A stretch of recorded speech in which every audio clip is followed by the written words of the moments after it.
let's define the space of linear continuous functions. We'll start with x and y, two normed vector spaces. The set of linear continuous functions from x to y will be denoted with this L, this nice L, x, y. Question is this redundant, linear, and continuous? Isn't that true that all linear functions are continuous? The answer is, well, all linear functions are continuous if you're in a finite dimensional space, so it would be redundant. But in an infinite dimensional space, you may have a linear function which is not continuous. So in this case, we actually look at all of the linear continuous functions. And this space of linear continuous functions from x to y is a vector space. So it has all the properties of the vector spaces. You can add up two elements of Lxy, you can multiply by real number, so what you have is a vector space. And on top of this, you can define a norm on this vector space. So actually it's going to be a normed vector space. And the way you define the norm in this vector space is by looking at the supremum of all of the norms of f of u when you choose u such that the norm of u is smaller than 1.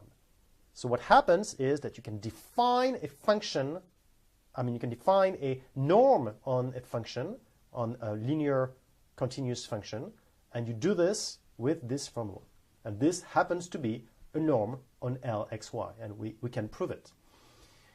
The thing is that if y is a Banach space, so if y is complete, then Lxy will be a Banach space.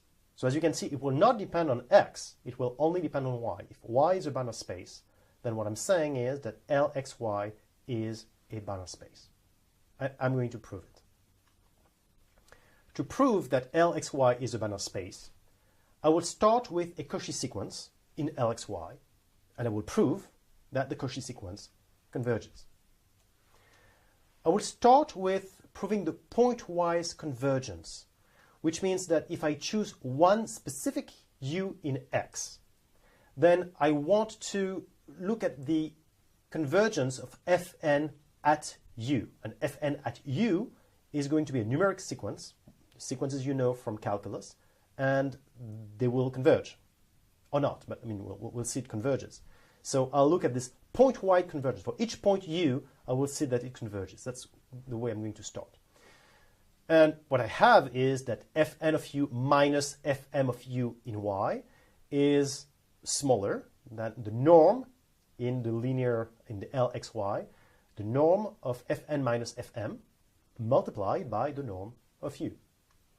Now this goes to 0 because it's a Cauchy sequence. So I can choose for all epsilon, there is a rank after which fn minus fm is going to be smaller than epsilon. So what I'm saying is that this goes to 0.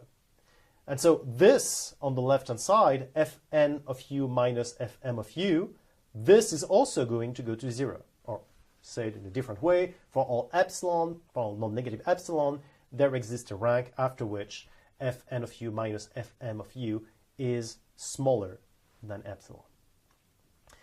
But y is a Banach space.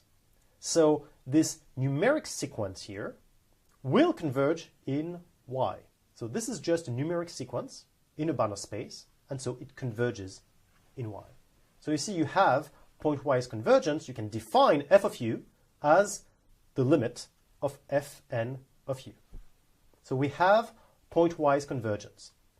But we still need to prove that this pointwise convergence, which provides me with a function f, we still need to prove that this function f is in Lxy. So we need to prove that the function f we defined thanks to this pointwise convergence is indeed a linear continuous function. So let's start to prove that it is linear. I start with a and b in R, u and v in x, and let me compute f of au plus bv. That will be the limit of fn of au plus bv by definition of what f is, pointwise convergence. Well, there is no problem to have a fn of u plus b fn of v, because as you know, the fn are linear. And we also know that they are continuous, right? So what happens is that it's continuous. I mean that they converge with f, toward f of u. So what we have is that f of au plus bv will be a times f of u plus b times f of v. So we have the linearity. Regarding continuity, we can prove that the absolute value of the difference of these two norms in L, fn minus fm, is bounded above by the norm of fn minus fm. And this goes to 0, as we said. So this is going to go to 0 as well. Now, this, again, is a numeric sequence. And this numeric sequence is a Cauchy sequence. And this Cauchy sequence with the numeric sequence happens to converge because we know that R is a Banach space. So FNL will converge. We will denote by C the limit. And what we have is that if Fn is continuous, because Fn is continuous, therefore Fn of u will be bounded by Fnl times the norm of u in x. And if I go to the limit, what I will have is that f of u in a norm y will be bounded by c times norm of ux. So I have continuity. I prove that f exists. I define it through pointwise convergence. I prove that it is in Lxy. It is a linear continuous function. But I have not yet proven that fn converges to f in Lxy. I've proven that I know that fn is in Lxy. I know that f is in Lxy, but I still need to prove the convergence takes place in Lxy. In other words, we need to prove that in the norm of Lxy, we have convergence. So let me choose a non-negative epsilon. Fn is a Cauchy sequence, so there exists a rank n, after which Fn minus Fm is smaller than epsilon. And for all u in x, with the norm of u smaller than 1, I have this inequality.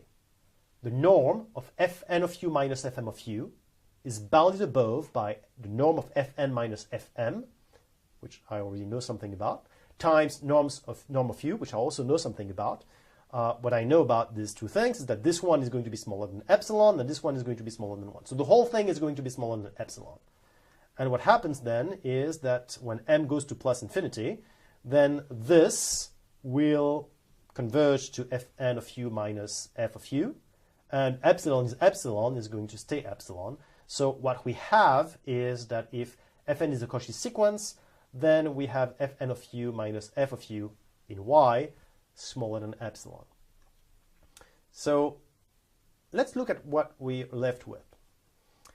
We started with an epsilon, non-negative epsilon, and we're saying that there exists a rank after which for all u in x with the norm smaller than 1, norm of Fn of u minus f of u is smaller than epsilon. Well, that means that the norm in L of Fn minus f is smaller than epsilon. So we have this, this convergence of Fn toward f in L. It's the norm of the difference that goes to 0, the norm in L. So if we have a Cauchy sequence Fn in Lxy, what we did is we defined a function f. We showed that there is a function f to which there is pointwise convergence. This function f happens to be in Lxy, and Fn converges to f in Lxy. So Fn converges in Lxy. Any Cauchy sequence converges. Therefore, we have completeness, and Lxy is a Banach space. Now, let's go to sandwiches, theorems. The BLT, bounded linear transformation. What is this BLT theorem? This BLT theorem states that if I start with a normed vector space, y being also a vector space, a norm-vector space with the additional property of being complete, so it's a Banach space. If I start with a function f, a linear operator, which is densely defined from D to Y, then I can extend this densely defined linear operator to some linear operator that will have the same norm and be defined on the entire X. So what BLT means is that if you have a linear operator f, which is defined on a dense domain D, then you can actually extend this operator and define it on the entire domain X. And in addition to this, there is only one way to extend it continuously. So this is the BLT theorem, bounded linear transformation.